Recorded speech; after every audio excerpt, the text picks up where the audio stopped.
Whoa. Live. Hey, this is Mark coming to you from Baker's Green Acres. The One Can Farm Experience live chat. Tuesday night edition only. We're doing this on Wednesday night because yesterday was my birthday, and we had a little family dinner, and boys grilled up steaks. And so I thought I would just put the show off one day. That'd be okay, I thought. Happy birthday. Thank you, Keith. All right. So we got something coming up here that I think I should tell you about that you don't want to miss if you can make it. April 26th, 2025 is going to be Seed Exchange Day, sometimes referred to as Seed Savers Day. And it's a day where we open the farm up 10 o'clock. 10 o'clock. If you're a vendor or something like that, you can get here a little early to set your place up. If you want to be a vendor, you got to contact Jill and you got to pay a little bit, right? And then we use that money for the porta potties and paper plates and stuff like that. This is a day where if you have extra stuff, extra seedlings or seeds or anything like that, and you will bring them and just share them, it's worked out pretty good in the past. The farm will be set up just operationally, we'll just be running like we always are. So about 10 o'clock, we should be about done with milking, but there will be time to go out and spend time with the cows. And let's see, will we have chicks out in the tractors by then? No, we won't. No, baby chicks are still in the brooder, and today's the 16th. So this is going to be not this weekend, but next weekend, right? Saturday. Really fun. It's mostly for fellowship. Things are always changing. They're always changing. Like, we're the stewards, I guess, of this place. Yeah, we're the stewards. We're put in charge of taking care of it and trying to make a gain with it. Sometimes you say trying to make money. I think trying to make a gain is the good thing. Take care of the animals, take care of the soil, take care of the facilities, and it gains. It just rolls. And there's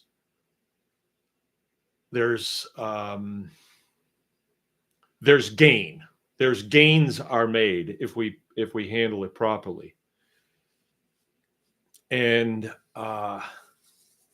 we have spent a lot of time over the last few years, last 10, 15 years, probably, doing a lot of educational things.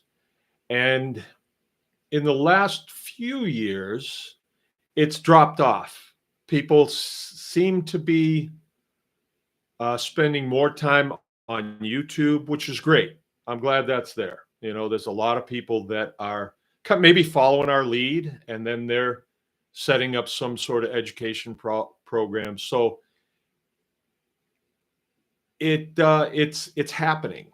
People are educating one another, and people who wanted to get educated are finding it, and that is great. That is great. It doesn't solely rely on us. We didn't actually do it as a facet of the operation so much. It was just sort of responding to the needs that people seem to have. But it seems like for us, it's sort of crested, and it's sort of coming down the other side, which is fine.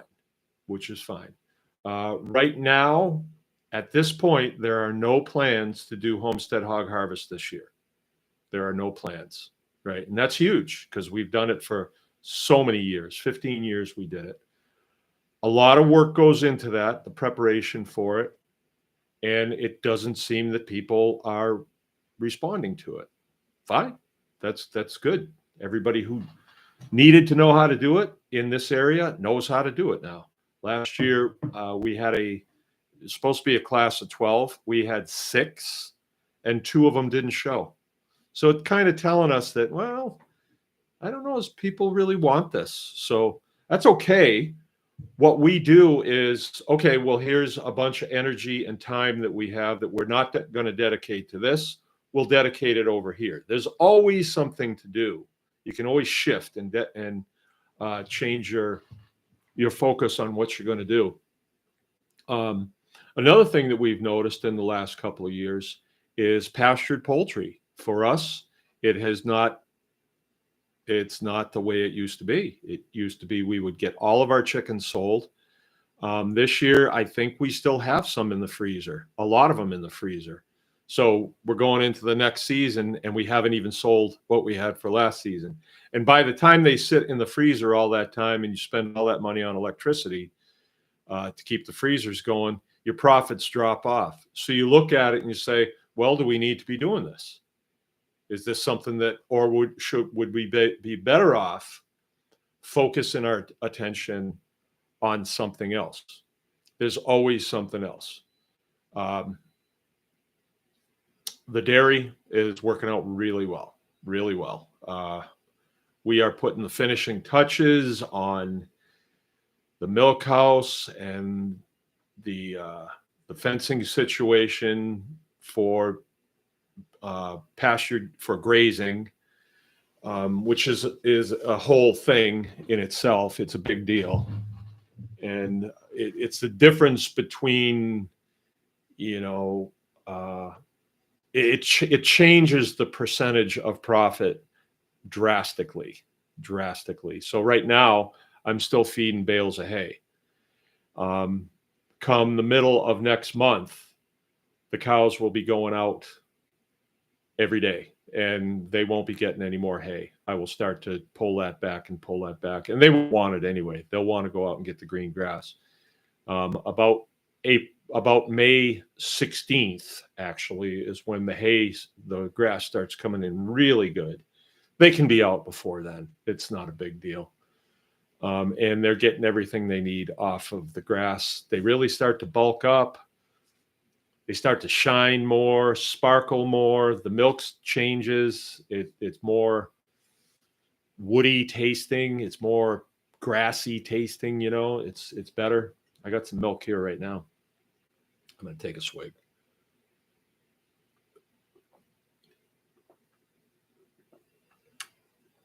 Wow, that is so good. So yeah, that's going to be on the 26th. I hope people can make it. As I was saying, though, our focus seems to be shifting, and like with Tribe Day, there's a lot of time and money and effort that goes into that as well.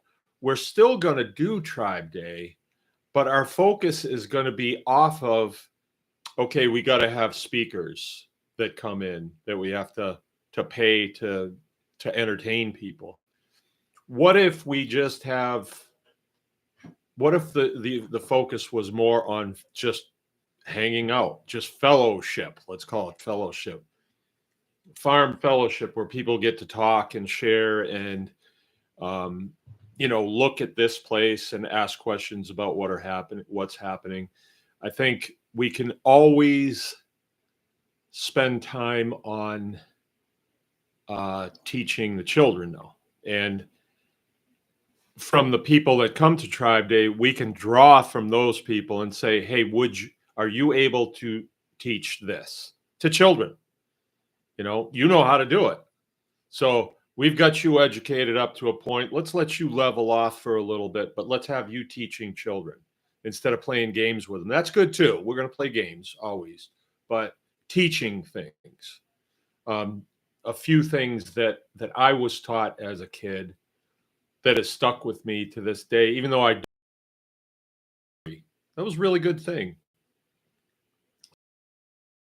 to have set up a range where we have just 22 rifles and a very controlled place where kids can shoot targets, and we can do some firearm safety and things like that. That's always fun. People love doing that. Kids love doing that. How about a nature walk?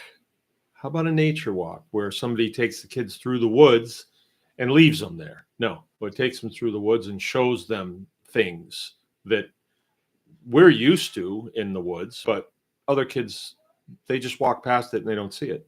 So that would be a good thing. So I think that may be the direction that we're going. Spending a lot more time at the campfire, a lot more time at the picnic tables for lunch, and just being with each other, because I think that's why people really come. I think when it comes to education, we're seeing farm conferences pop up all over the place. And that's a great thing. That's a great thing. I'm going to only one. I'm going to the one in my state that was set up by some friends of ours, the Mitten Homestead, and I hope to see you there. Went last year. I had 2 blocks of presentation. This year I got none because I didn't make it known that I was willing to do it soon enough. And she had a bunch of other people leaning forward. I'd say, great, because if you really want to learn something, then you teach it, right? That's when you really learn it, because then it solidifies in your mind. I don't know why that is, but when you pass it on to others, then you really start to own it, So I'm not needed there. So I'm just going to go. And the night before, all the people who will be presenting will gather at the campground, and we're just going to have a little bit of inspirational conversation and stuff. And Mina asked me if I'd do it, and I said, sure, I will. So I am really happy with being able to participate at it. It's just going to be really nice. And I have my 1976 motorhome that I'm going to be taking down there. I've been kind of picking away at it. I've had a lot of other things to do, and I haven't really done much. I've got it cleaned out, and Jill and I have even sat in there and had a cup of coffee and had a conference about the direction of things coming in the spring, because it's a big deal. It's a big deal. We have to be hitting a lot of bullseyes. We can't just be doing the shotgun approach and hope that things work out okay. We really have to pick our targets wisely and use our resources very, very carefully, especially. And we may have gotten out over our skis with the dairy a little bit. We'll see. We'll see. It's a day by day thing. So I titled this The Good, the Bad, and the Ugly. The good, the bad, and the ugly. Because, I visit other people's farms for one reason or another. I was at somebody's farm today. And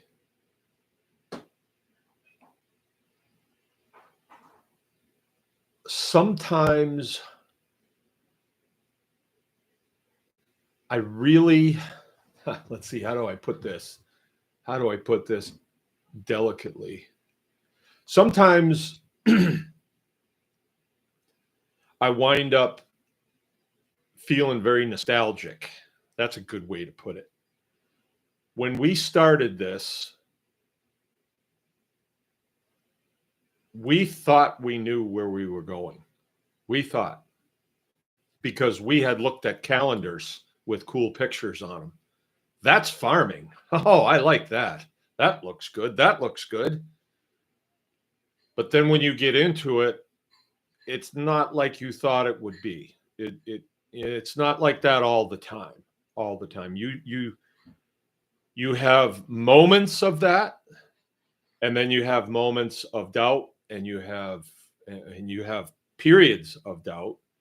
You have periods of fear and intrepidation, I would say, intrepidation. And then you come out of that, and then you have a victory, and then you get a little bit more power to go on. And it's like that. It's up and down. And it would be like that in any profession, I believe. It's different, though, in that, let's say that you work for an organization like the military, and you're going through a period of down in the dumps. You failed something, you you got talked poorly to by one of your commanders, you disappointed somebody, there's usually somebody to come along and put their arm around and say, tough it out, suck it up. It's going to be okay. It will turn. Things will turn. And you go get a new haircut, shine your shoes, you show up for work and something happens and you start yucking it up and having fun and you're able to get your work done, and things do turn. But in this, I feel a lot of times you're on your own. I feel that way. I feel that way. We had, I'm going to talk good, bad, and ugly. Good, bad, and ugly right here. We have had some things happening, and I'll start with a good thing. And I may have told you all about this. I really didn't want to talk about this because it really hits hard. But I keep about 10 steers. These ones were ones that I bought from my brother-in-law. And it's when we were first starting up the milking operation. And, so we wanted to have our own beef. So we cut our own hay, we buy steers, calves, and then we feed them for a period of time, and then we slaughter them. So these ones were going to be 3 years old this coming November. They were going to be these two that I'm going to talk about. They were the two biggest ones. We probably could have knocked them off this winter. We probably could have, but we just had enough to do. And so we did all the ones that we had planned, and we said, okay, we'll wait on them till next year. The whole group of steers that I had, so there would have been 6 of them left. They went over onto the property next door, and they started just kind of looking around. There's no green grass coming up or anything, and they wound out in the back of the property. And I watched them out there, and their heads were going down and coming up, and they were eating. And so there's this grass that grows out there. It's called Reed's canary grass. I didn't plant it. I really don't know who planted it, but that land next door did go into conservation in the 60s when the people who owned it lost it to the bank, I guess, or lost it back. They probably got a loan through USDA. And they lost it. They couldn't make the payments on it. USDA took it back. Then U.S. Fish and Wildlife had a program to put lands in conservation. And so it was transferred to, or it wasn't actually transferred. It was still held by the USDA, but it was put in conservation. So it's an easement on that property. So I reckon what happened is they went out there and they planted this Reed's canary grass, which is supposed to be great for the habitat of wild animals and waterfowl and all that stuff. And it's really wet over there. So, and at one time there was a good sized pond that was all run into a ditch. The ditch is still there. And back in those days, they used the ditches to drain water off land so they could farm it. Anyway, all that Reed's canary grass was out there. When I turned the cows out there last spring, they turned their nose up at it. They were not interested in it at all. But it was late spring, so the grass was pretty stocky, and there was other grasses that were coming up that they like. So they left it alone. And I just thought, oh, well, it's not that much. There's a strip of it, maybe 40 feet wide, probably 200 feet long. That's it. And it's in very marshy, very, very marshy. So it's hard to get to for cows. So they leave it alone. But these cows were out there and the ground was still frozen and they were eating this Reed's canary grass. And I thought, oh, this is awesome. They're not eating hay. They're eating this grass that's dry, like hay, because you can make hay out of Reed's canary grass. So I thought, awesome. victory. I may have even said, we will be able to turn the cows out there in early March and they'll be able to clean that stuff up and we won't be feeding them hay. Excellent. If they're going to eat it, they'll do well on it, I suppose. Well, I had kind of a twinge about it, and I can't put my finger on the twinge. But 4 of them came back up and went to the bale. They left the Reed's canary grass, but the 2 biggest ones stayed down there. 4 days they were down there. And I kept looking at them, and their heads were up. But then on the day in question, I noticed I didn't see their heads going down. I just saw their heads up all the time. They were not moving. It's almost like they were frozen. And so it was in the morning, and I thought, I gotta go down there and see something. I gotta go see. I gotta need a closer look. So it's a long walk. I probably need a good pair of binoculars. That's what I need. I don't have any binoculars, but I took the long walk, and on the way down there, I found one of them. Now this is about a 18, 19, maybe even 2,000 pound animal. These are big steers. I found one of them dead. And he had just laid down, it looked like, and his face was in water and he was dead, but he was still warm. So he wasn't dead that long. And I thought, what is going on? But I looked him, I mean, this is a very healthy animal. So I looked him over and I didn't see any damage on him. I thought maybe he accidentally got shot or something, but I didn't see any damage. And then the other one was about 100 yards away, just standing there looking at me. And I thought, well, I'll go and get him at least up to the house. I'll chase him up in with the other cows or something. And I walked up to him. He didn't move. And normally the steers don't let you touch them because we don't make friends with them. They'll let you get within 6 feet, but then if you get any closer, they just move from you. And I walked right up to him. I petted him on the face. I rubbed his neck. He was warm. He was standing up. But his eyes were kind of just looking straight ahead. He didn't look at me. He wasn't afraid of me. And so I tapped him on the tail and he took a couple steps. I moved him about 50 yards and that was it. He would not move. I could not move him. I got a switch and I swacked him with it. He wouldn't go. So I sat down. I actually sat on the dead one and I thought, what is this? So I Googled Reed's canary grass right there on the spot.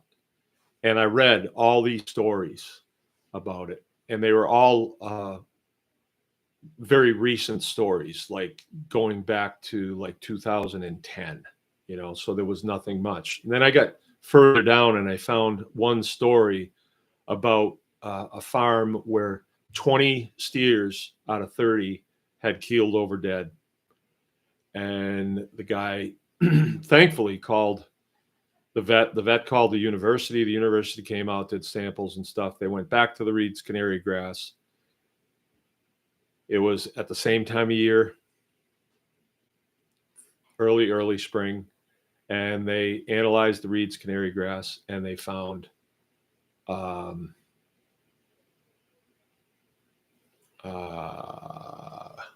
toxins, neurotoxins in it. And apparently, any Reed's canary grass that you would buy now, that has been removed. It's not in it anymore. But when this was planted, could have been early 60s, they didn't worry about that. So that's what's at the back of the property. So I thought, well, this other one, there's nothing I can do that I can think of. And if the other one died, this one's probably right behind him. So I just came up to the house, sat, thought about two 2,000-pound steers dead laying out there. And all the money that we lose in that is huge. And I just had to chalk it up. And then the next day, I went down to look for the other one, and he had tipped over against a fence, of course, broken some barbed wire, bent a fence post over right to the ground, and he was dead as a doornail. And he's still there because it's too wet for me to get in there with a tractor and move him. So I thought about salvaging some of it. Maybe I could feed it to the pigs, but then I thought, nah, neurotoxins, can't do it. Just can't do it. So anyway, that's it. Went from good to bad. Then when he fell over on the fence, then it got ugly. All right. Okay, so that to us represents about 20,000 we would have sold. Huge loss. Makes a big dent in the fender. Yeah, that's not gonna be there. It's just gonna be rotten out there in the swamp. There's nothing we can do with them. So then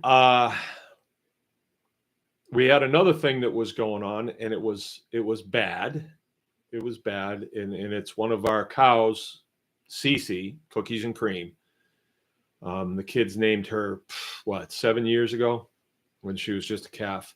And when we got her, she had a hoof problem. We got her for nothing from organic dairy over here that Jill was feeding calves at. She was working little part-time work, and the guy that owns the place gave her to her because she had a hoof problem. Her back hoof was knuckled under, so she was actually not walking on the hoof, she was walking on her knuckles. And so we straightened it out. We put a splint on it that we made, duct taped it on, and kind of got her so she seemed to be okay. But every year we've noticed that it gets a little bit tender in the late part of winter, and she really has a tough time walking on it. This year it was bad. It swelled up. The toenails on it were up, and it was looking really bad. And we made the decision that we're not going to breed her back. She's a great milk cow, really nice and gentle, but she was in pain. She wouldn't even touch it on the ground. She'd stand there on 3 legs. So it was very difficult for her to walk. Finally, she didn't come up to get milked one day, and I said, that's it. We got to make a decision here. I hate to do it. I'm getting 4 gallons of milk from her every day, but it's causing her pain to come in, and it looked like a lot of pain. It's hard to tell because they don't cry, but so I said, well, let's call the vet. We can spring for a vet call, and we'll let him make the call.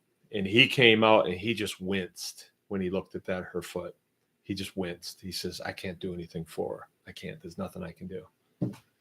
He says, she's got arthritis in it now, and it's just not good. You've got to put her down. Okay, well, 4 gallons of milk a day, which equals $40 a day. You know, it doesn't seem like a lot, but it in our economy, it is. It is a lot. It is a lot. $40 is a lot of money in my mind. I mean, you can buy a lot of fuel with $40. You can buy a lot of firewood. You can buy a lot of stuff, a lot of beer, a lot of lottery tickets. Hey, Brian. So I had a beef hanging up at the time, and I just couldn't do it. I didn't want to just shoot her and waste her. I don't like doing that. I don't think that does the animal any justice. I don't think that does the whole operation. I don't want my kids to see that. I don't want to just shoot her and cover her up. I don't want to do that. So, I mean, the least we can do is honor her and make beef out of her. So it was going to be 2 days. And so what we did was we moved the bale ring up as close to the milk parlor as possible. So she'd have to make maybe 5 steps out, and then she could just be at the bale ring.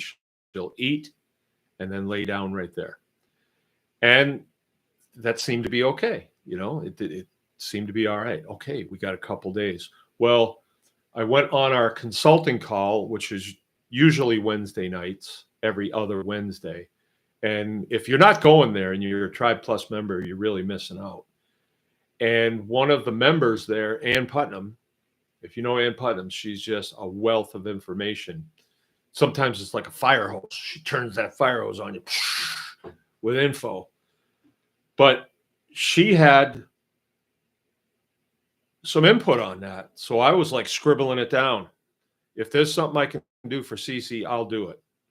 Even though I had the vet come and he said, no, there's nothing you can do. Anne said, you can do this. You can get this stuff called DMSO and put arnica in it and St. John's wort. Clean her hoof off real good every day with warm water and a brush. Clean it off real good. And then spray it down with this solution of DMSO, arnica, and St. John's wort. So I came out, I told Jill, this is what Ann said. And Jill said, okay. So she got the St. John's wort and the arnica.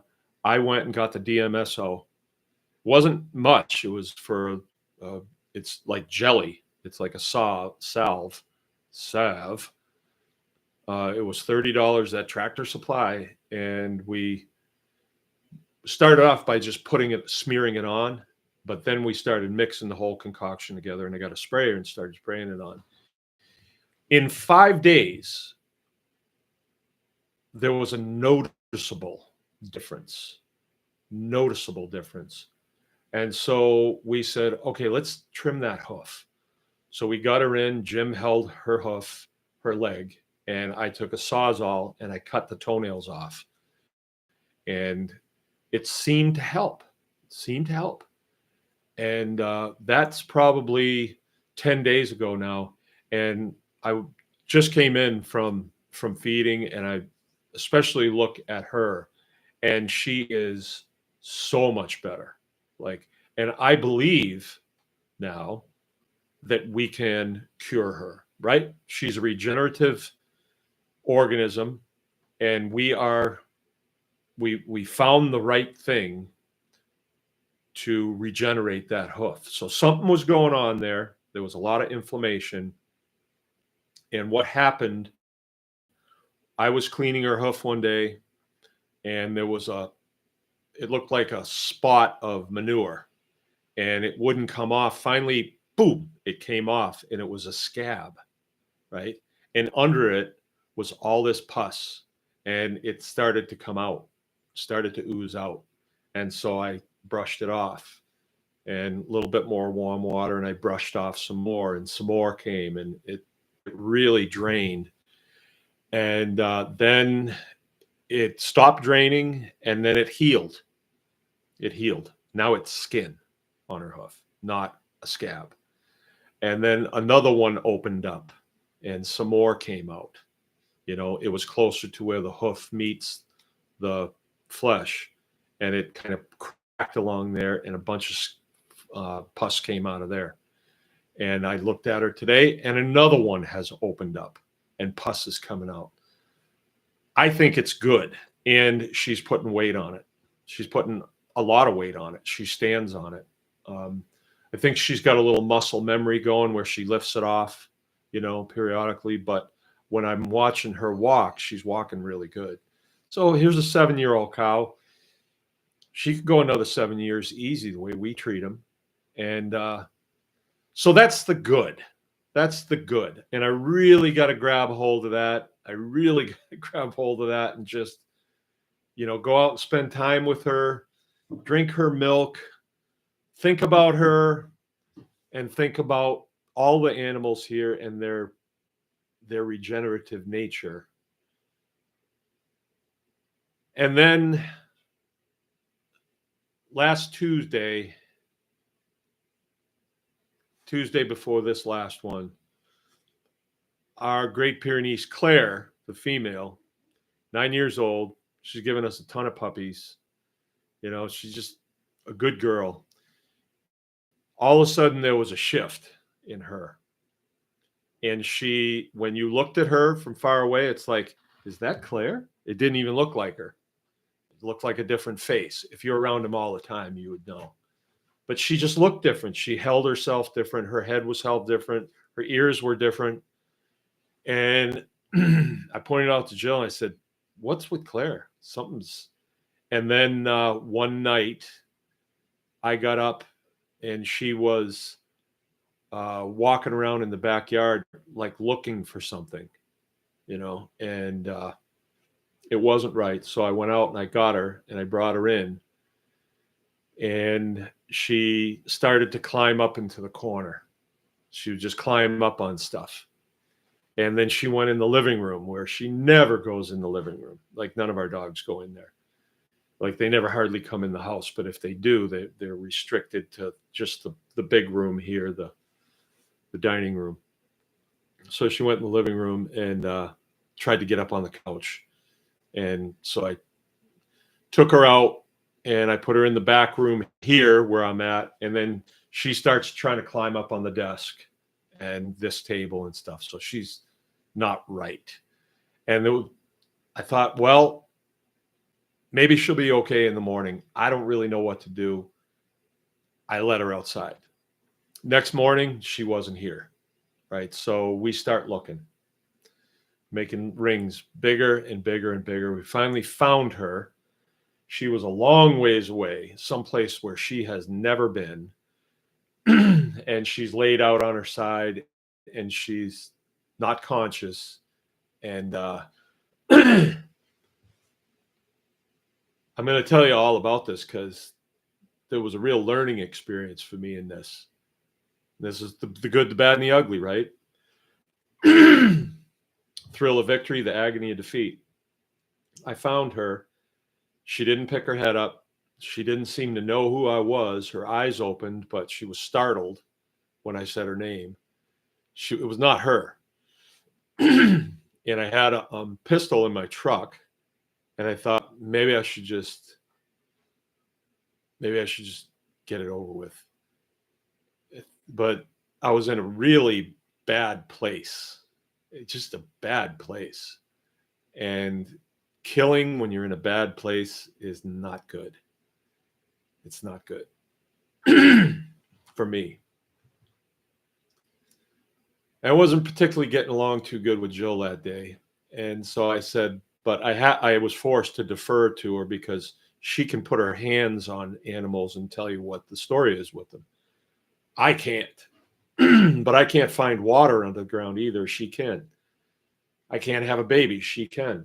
She can't write her name in the snow. I can. Excuse me. So me and Jill go over there, and Claire had moved herself, and now she looks like she's dead. And Jill puts her hands on her, and she says her organs are shutting down. So we thought we'd just leave her there and just let her die peacefully. But it was on another person's property, and they have hunters come on occasionally to hunt rabbits and stuff, and we didn't want that to happen.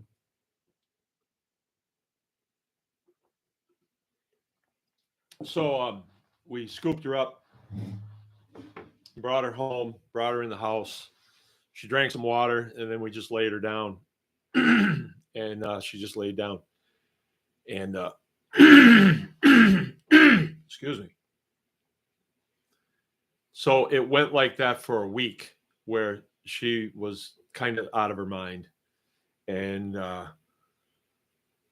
we didn't, I don't know, she's 9, like, take her to the vet. I don't know. It just didn't seem like the thing to do. It just didn't seem like the thing to do.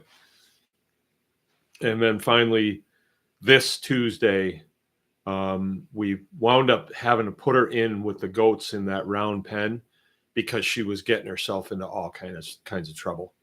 She would climb into a junk pile of scrap metal and get stuck. And so I put her in there, and okay, this is going to be all right. So she just walked around in circles for quite a while and then laid down in the middle. And I came home, and she had gotten herself, she had fallen into their water, right? So and she was just barely breathing, and then she died. Right. So that was a tough one. That was a tough one. And, we buried her right away. But still, this house was not the same for a while. And it's not the same. It's better now, but you go out in the morning and she's not there, you know. And so that's been that's been bad. But in a way it was good because she had a good successful life. She lived out her life, and she's still with us. We buried her, and we still, she's. It was a good thing. It turned out okay. I would have rather she hung around in good shape for a while longer, but now we just have the two males, and their whole dynamic has changed. Right now, they're best buds running around together. So that's kind of the way it goes, and sometimes you do want to say, isn't there an easier way to live than this? Shouldn't things be easier than this? But they're really not. Like I said, I visit other farms and I see where other people are at in their operation, and I just think, wow, we've gained a lot since we started, because I look at what other people do and saying, yeah, I remember when I was there. I remember that. I'm glad I'm not back there. And I can see a time where other operations, like with other operations that we do, they're not exactly a challenge anymore. We got that figured out. We know how to do that. If this happens, do this. If this happens, do this. And so, yeah, that's the way that is. The good, the bad, and the ugly. And I see this as just a continuation of our lives as children. You had good times, you had bad times. And hopefully you had enough bad times where you learn of what is a bad thing to do and learn what is a good thing to do and how to be more successful. So it's part of it, but there's a feeling to it when you have things like that happen, like a steer going through the fence, another one dead, the dog dying on you. This morning we had a situation too.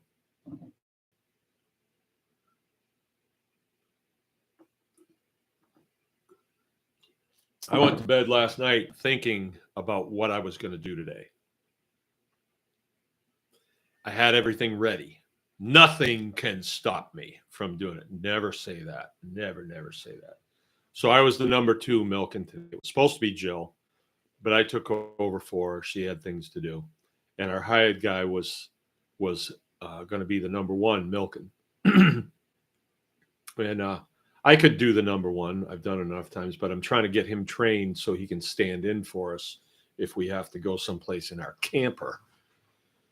Right? So he's doing it, and he's new, he's green, so a lot of times he'll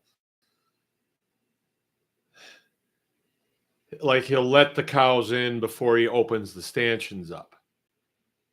That just takes doing that a few times to figure out that, wow, that really creates a train wreck, because you have 5 cows in this milk parlor and they can't get in to what they want is their treats, so you can close the stanchion on them.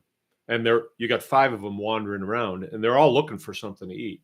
So they find a trash barrel that's full of feed that he didn't put the top on, maybe, and they're all trying to get in it, and then they bend it all to, and you can't control them if there's grain about. So he's green, and he's learning, and he keeps hitting these pitfalls, and he's getting better and better all the time.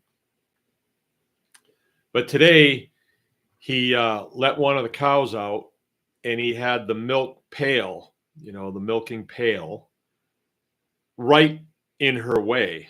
and she just walked over it, and she broke a bowl on there that's made out of like pretty hard plastic, and the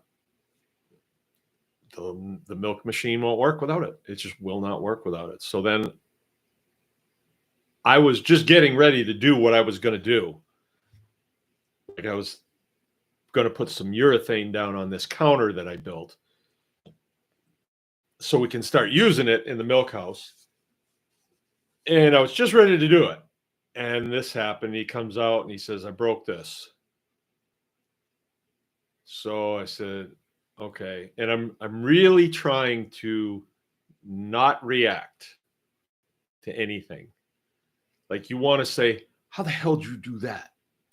But I just said, okay, well, we're going to need another one, I said. So we have a dairy supply place down in town, but they don't have the type of dairy supplies that we need unless it's like paper towels. They're servicing the big dairies here. And so all of this equipment is from the 60s and 70s. They don't carry it at all. And so I go in and, they love to talk in there. And I just need this part. I've got cows waiting on me. I need this. They don't have it. So I come home. I look on the internet. Yep, I can get it next day. But what do we do today? So I called up a friend, Susan Greaves, actually. And I said, hey, do you use this De La Valle milk and equipment? She says, yeah. I said, you got any spare parts? She said, yes. I have the whole claw and you can borrow it.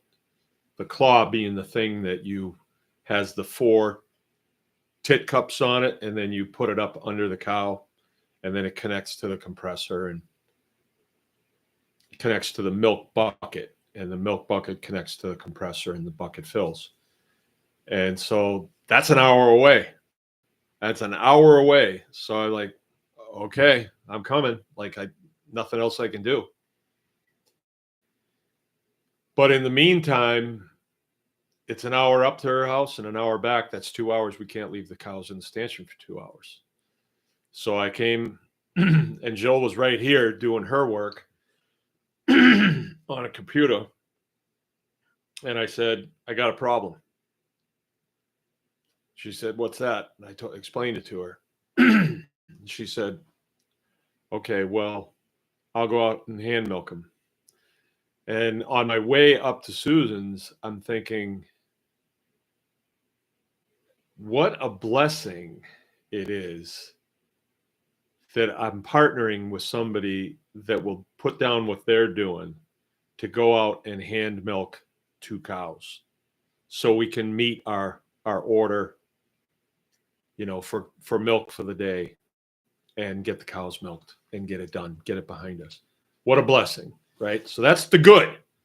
The bad was the thing getting broke. The good was Jill being able to step in and then show our hired guy, Brian, how to do it. That was great. So I guess at the end of the day today, I'm going to have to say it was a success, even though it seems like we took 2 steps forward and 1 step back. I guess actually we didn't. I think we did better than that. All the animals are fed. They're all healthy. And everything is under control somewhat, So I would say it's good. And I got my grandson's coming to spend the day with me tomorrow. So that's great. So yeah, that's how it is. The good, the bad, and the ugly. And if you think that getting into farming, you won't have days like that, you will. And you learn from them and you just keep pressing on. I mean, losing steers like that is a big shot, but there's nothing you can do.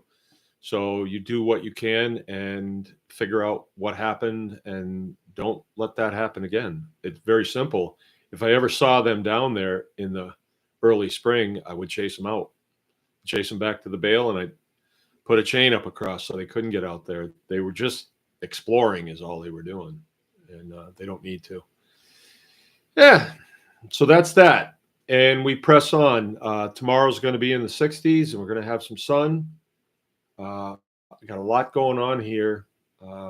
We got to make a ton of biochar for Seed Savers Day. That's going. There's plenty of work to do. The store has been running, and that is working as well as we thought it would at this point. So it's sort of a thing where you launch it, and then you're able to step away from it, and people come, they take what they want, and they go. They come, they take what they want, and they go.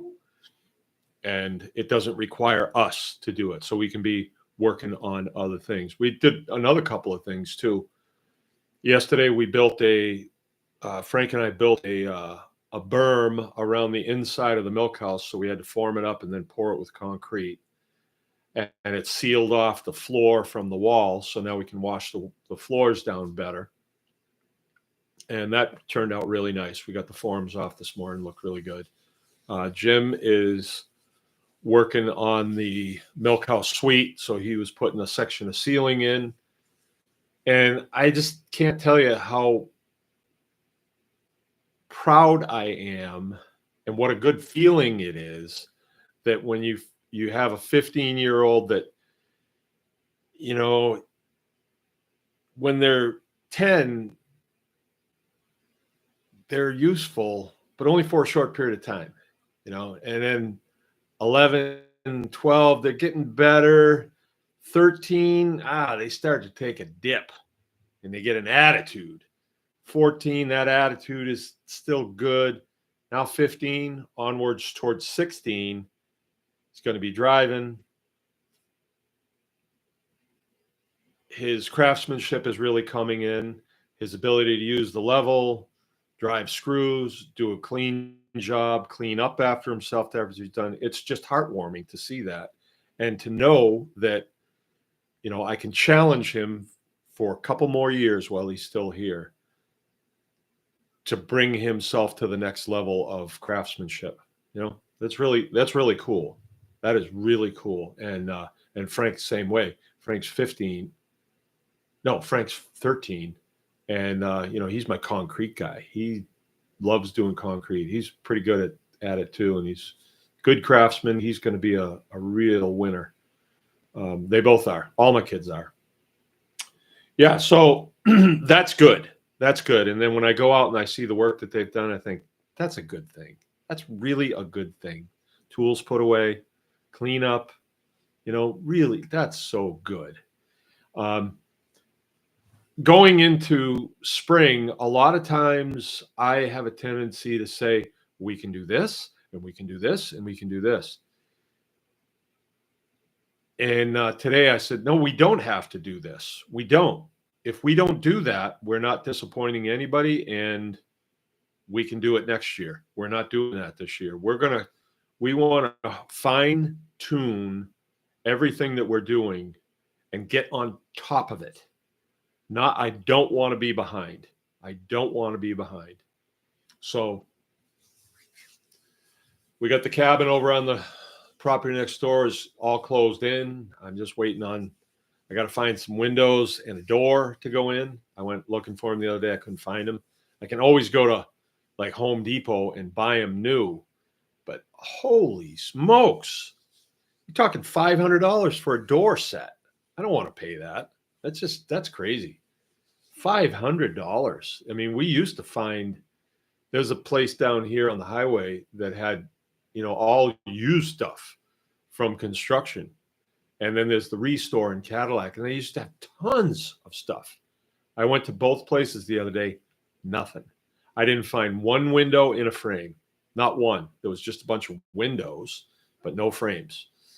So, yeah, the search continues. There's plenty to do, and feeling better about it. So, yeah, good, bad, and the ugly, day in the life. I hope is all as well. Let me, I got a different format on here. Jill changed it on, so I don't see.